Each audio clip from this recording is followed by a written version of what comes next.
মানিব্যাগে একটি ময়ূরের পালক রাখুন আর দেখুন আপনার ভাগ্য কিরূপ পরিবর্তন হয়।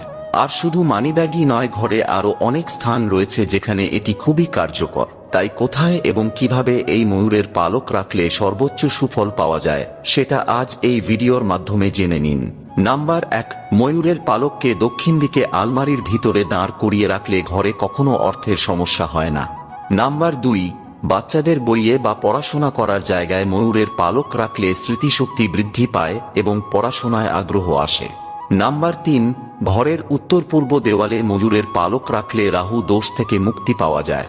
নাম্বার 4, বালিশের নিচে পালক রেখে ঘুমোলে স্বামী স্ত্রীর মধ্যে প্রেম মধুর হয়। নাম্বার 5, মানিব্যাগে বা পার্সে ময়ূরের পালক রাখলে কখনো অর্থের সমস্যা হয় না, সাথে রাহুর দোষ থেকেও মুক্তি পাওয়া যায়। তথ্যগুলি ভালো লেগে থাকলে লাইক করে কমেন্টে জয় বজরংবলী, জয় জয় শ্রীরাম লিখে দিন।